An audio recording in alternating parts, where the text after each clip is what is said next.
6 and over and gambled by sending in Botham to open with Gooch. But once again, Richards got in on the action with a juggling catch at mid-on. But Gooch took up the challenge with a 6 in the Richards mould. Slack in his first international offered valuable support before he fell to a catch behind off Walsh, perhaps confirming the umpire's decision by his initial reaction to walk.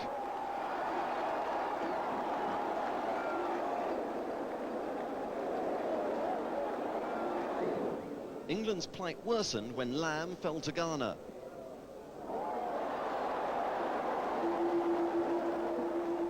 But by now, Graham Gooch was timing the ball magnificently, with all the bowlers coming alike to him.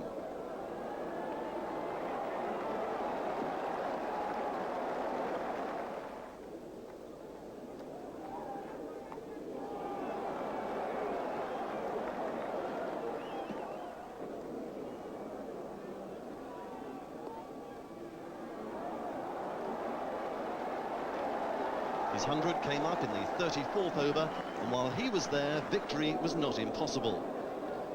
The previously irresistible West Indian attack was by now looking just a little ragged. When Gooch brought up the 200, 3 overs remained, and though Gower and Willey had gone, Smith kept the score going at the other end.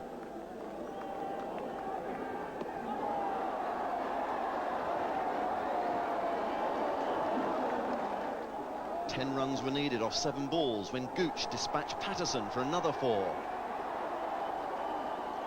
So, with 2 balls remaining, 2 runs were needed. The first came from a bye to the keeper. And so to the last ball, 1 run to win, and it came from a scrambled leg bye.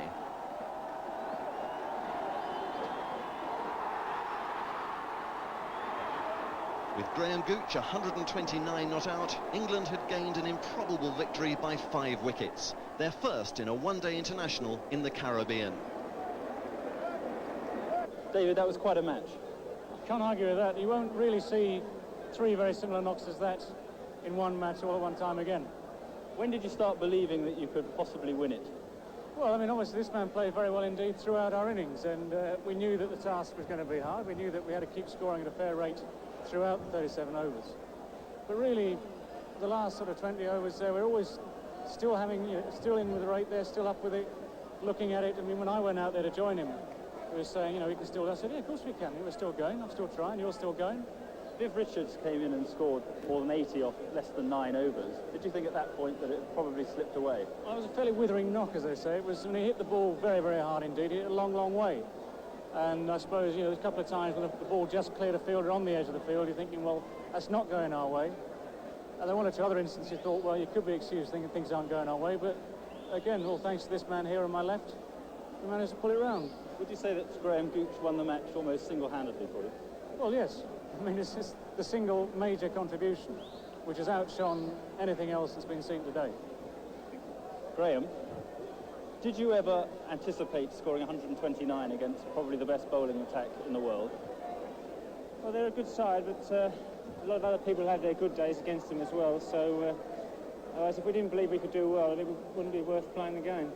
You reached 50 very quickly. At what stage did you believe that a win was on the cards? Well, you keep going. We played a lot of one-day cricket, quite experienced, so you keep going, hoping, picking up a few runs here and there, and I thought we had a good chance when David came in towards the last sort of 10 overs. We still needed quite a few, but we only need to have 1 or 2 good overs and you're back in the game. And the bowling side don't bowl so well when it gets tight. They get a bit edgy, so we hung in there, and fortunately today it went our way. Mark Austin, the interviewer, and confirmation of an England